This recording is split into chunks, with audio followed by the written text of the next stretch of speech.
Money affects almost every decision in our lives: where we live, what we can afford, how secure we feel about the future.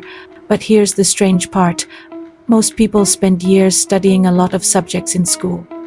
Yet they never learn the basic language of money. Financial terms like income and expenses, cash flow, assets, inflation, or return on investment still sound complicated to many people. In this video, I'll walk you through some of the most important financial concepts everyone should understand. And once you understand them, you will start seeing money in a completely different way. For each term, I'll cover what it means, why it matters, not in textbook language, not with complicated formulas, but in real-life explanations. Think of this as Personal Finance 101. Let's go. Number 1. Income versus expenses. Our finances are like a bucket of water. Income is the water flowing into the bucket. Our salary, our business income, our freelance work, all of these bring money into your bucket. Expenses are the holes in the bucket. Rent, food, transport, subscriptions, online shopping. Most of us try to solve money problems by pouring more water into the bucket by earning more income. And yes, that is important. But it's not enough. If the holes keep getting bigger, the bucket will still end up empty, no matter how much water we pour into it. This is why many of us still feel financially stressed. The problem is not income alone, it's that our expenses often grow at the same speed. Real financial control and discipline begin when you understand both sides of the equation, not just how money comes in, but also how it flows out. Number 2. Cash flow. Cash flow is simply the movement of money in and out of your life. In business, cash flow is often considered more important than profit. Why? No matter how profitable a company looks in its financial statements, businesses still need cash regularly to pay staff salaries, cover operating expenses, and invest in capital expenditures, etc. Same thing in personal finance. Money flows into your life through income, your salary, your business, or your investments. Money flows out through expenses, rent, food, bills, and everyday spending. If more money comes in than goes out, you have positive cash flow. If more money goes out than comes in, you have negative cash flow. However, many people never track this movement in detail. Financially successful people pay close attention to their cash flow, because cash flow reveals the true condition of your financial life. Number 3. Budgeting. At the end of the month, many people ask this question: where did all my money go? A budget helps answer that question. A budget is simply a plan for your money. Instead of reacting after the money is already gone, you decide in advance where your money will go, shouldn't you? Budgeting does not mean cutting out everything you enjoy. It simply means deciding ahead of time what matters most to you and allocating your money accordingly. In one of my previous videos, I explained the 50-30-20 budgeting rule. If you're looking for a simple way to start tracking your spending, you can check out that video after this one. I've also provided an Excel sheet there that you can use as a personal budget tracker. Number 4. Good debt versus bad debt. Not all debt is bad. In fact, some debt can actually help you build wealth faster. But debt can also destroy your finances if it's used the wrong way. So the question is not should you use debt. The real question is, what kind of debt are you taking, and can you actually afford it? Good debt usually helps you buy assets that generate value or increase your future earning power. For example, buying a house, starting or expanding a business, or investing in education and skills. These kinds of debt can improve your ability to earn more in the future. But bad debt is different. Bad debt is usually used for things that lose value quickly, such as credit card debt for shopping, high-interest personal loans, or borrowing money for luxury items you cannot really afford. These kinds of debt do not generate income, they only create financial pressure. So the difference between good debt and bad debt is whether the debt helps you grow or slowly traps you. The goal is not to avoid debt completely. The goal is to use debt wisely without putting your financial future at risk. In corporate finance, companies often evaluate whether they can afford to take on more debt using financial metrics, such as the debt service coverage ratio and the debt to EBITDA ratio. And if you would like, I can make another video explaining how these ratios work, how professionals analyze debt capacity, and how you can apply them to your personal finance decisions. Just comment debt. Number 5. Assets versus liabilities. This idea became widely known from the book Rich Dad Poor Dad, but the concept itself is actually very simple. An asset is something that puts money into your pocket. A liability is something that takes money out of your pocket. A rental property that produces monthly income is an asset, but a car that requires fuel, insurance, maintenance, and repairs is actually a liability. If something you buy can grow in value or bring you income, it is likely an asset, but if it loses value and keeps costing you money, it is a liability. Even though it often feels like a big achievement when we buy expensive things such as better cars or luxury items, those purchases usually depreciate in value and require continuous spending. Real wealth usually comes from accumulating assets that produce income, not things that continuously drain your cash, because over time, good assets tend to grow in value and generate more cash flow. And slowly, those assets begin to pay for your expenses and your lifestyle. That is how many investors gradually move toward financial freedom. Number 6. Net worth. Net worth is one of the simplest ways to understand your overall financial position. It shows the difference between what you own and what you owe. The formula is very simple. Net worth equals total assets minus total liabilities. Your assets include the things you own that have value. This can include your investments, savings, property, or even businesses you own. Your liabilities, on the other hand, are the things you owe. This may include loans, credit card balances, mortgages, or any other financial obligations. If the total value of your assets is greater than your liabilities, your net worth is positive. If your liabilities are larger than your assets, your net worth becomes negative. Tracking your net worth over time gives you a much clearer picture of your financial progress. It helps you see whether you are actually building wealth or simply increasing your spending. For many investors, growing net worth, not just earning income, is the real measure of long-term financial success. Number 7. ROI, return on investment. ROI measures how much profit you earn compared to the money you invested. In simple terms, it helps you understand whether an investment is worth the cost. For example, if you invest $1,000 and later receive $1,200, your investment generated a $200 profit. To calculate ROI, you compare the profit to the original investment.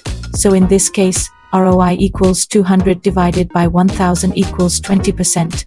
This means your investment generated a 20% return. Investors often use ROI to compare different opportunities.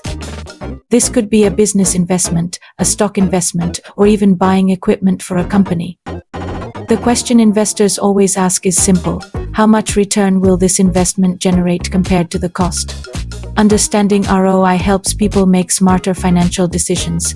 Instead of guessing, you can evaluate which opportunity creates more value for your money. If you want to learn how to calculate ROI step by step, I've also made a short video explaining it in detail before. After this video, feel free to check it out on my channel. Number 8. Risk in investing. Every investment carries some level of risk. Risk means the possibility that the outcome may not be what you expected. For example, stock prices may fall, businesses may fail, and financial markets can fluctuate unexpectedly. Because of this, investing always involves a degree of uncertainty. But risk is not always something that should be avoided completely. In many cases, higher potential returns usually come with higher levels of risk. This is why different investments offer different returns. Some investments are more stable but grow slowly, while others have higher growth potential but come with greater uncertainty, meaning a higher level of risks. The key is understanding how much risk you are comfortable taking based on your goals, your time horizon, and your financial situation. Good investors do not try to eliminate risk entirely. Instead, they focus on understanding risk and managing it carefully while making informed investment decisions. Number 9. Diversification strategy. Diversification means spreading your investments across different assets instead of relying on a single investment. Instead of putting all your money into one place, you distribute it across several different types of investments. For example, investors may spread their money across stocks, bonds, real estate, or even different industries and markets. The idea behind diversification is simple. If one investment performs poorly, other investments in your portfolio may perform better. This helps reduce the overall risk of your portfolio because your financial outcome does not depend on just one investment. That is why diversification is often considered one of the most important principles in investing. Many experienced investors follow a simple rule: never put all your eggs in one basket. Number 10. Inflation explained. Inflation is the gradual increase in prices over time. It means that the same amount of money will buy fewer goods and services in the future. For example, if a meal costs $10 today but costs $12 next year, that increase in price is inflation. In this case, the price increased by $2. If we compare that increase to the original price, 2 divided by 10 equals 0.2, which means the price increased by 20%. Over time, inflation quietly reduces the purchasing power of your money. This is why simply saving money without investing it may not be enough, especially if the interest you earn on savings is lower than the inflation rate. If your money is not growing, inflation slowly reduces its real value. That is why many investors aim to grow their money at a rate that can keep up with inflation or exceed it. And if you would like, I can make another video explaining inflation in more detail. Let me know in the comments below. Just write inflation. Number 11. Compound interest. Compound interest is one of the most powerful forces in finance.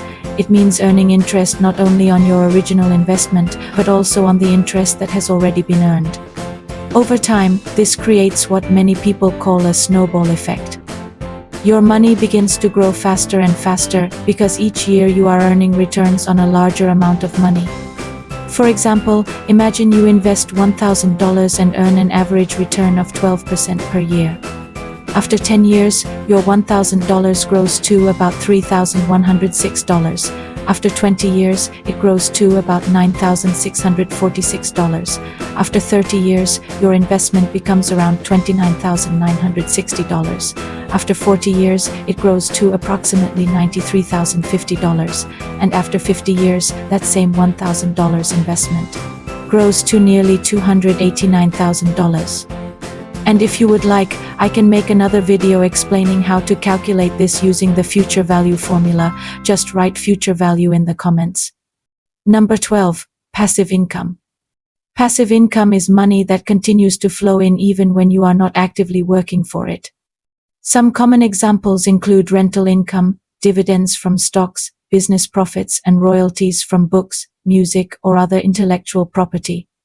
Unlike a salary, which usually requires constant work and time, passive income can continue generating money over time once the asset or system is built. This is why many investors aim to build multiple sources of passive income rather than relying on only one source of income. Over time, strong passive income streams can provide greater financial stability and independence. Number 13. Opportunity cost. Opportunity cost is the value of the next best alternative you give up when making a decision. Every financial decision has an opportunity cost. If you spend money on one thing, you cannot use that same money for something else. For example, buying a luxury item may mean giving up an investment opportunity because you could have invested that money instead. Imagine you use $20,000 as a down payment to buy a rental property that generates about 4% annual return from rental income. But another rental property with similar risk and conditions could generate 8% annual return. By choosing the property that generates 4%, the additional 4% return you gave up becomes your opportunity cost. Understanding opportunity cost helps investors compare different opportunities and make smarter long-term financial decisions. Number 14. Interest rates. Interest rates represent the cost of borrowing money or the reward for saving money. When interest rates rise, borrowing becomes more expensive. Loans for consumers, businesses, and governments cost more, which usually slows down spending and investment. When interest rates fall, borrowing becomes cheaper. This often encourages people and businesses to borrow, spend, and invest more in the economy. Interest rates influence many areas of the economy, including loan costs, mortgage rates, business investments, bond yields, currency values, and even stock market activity. For example, when interest rates rise, borrowing costs increase for businesses, which can reduce investment and slow economic growth. Higher interest rates can also make bonds and savings more attractive compared to stocks, affecting financial markets. That is why central banks carefully adjust interest rates to control inflation, manage economic growth, and maintain financial stability. Number 15. Revenue versus profit. Revenue is the total amount of money a business earns from selling its products or services. Profit, on the other hand, is what remains after all expenses have been paid. These expenses can include costs such as salaries, rent, raw materials, operating expenses, and taxes. For example, if a company earns $1 million in revenue but spends $900,000 on expenses, the profit would only be $100,000. This means a company can generate very high revenue but still end up with very little profit if its costs are also high. That is why investors pay close attention to profitability, not just revenue. And if you'd like, I can make another video showing how to read a company's financial statements step by step. Just comment FS. Understanding these financial concepts is like learning the basic language of money. Once you understand the fundamentals, financial decisions become clearer. And the more you learn, the more confident you become in managing your money. Subscribe to Basics Finance. I create simple explanations about money, investing, and business. And also the money book summary. See you in the next one.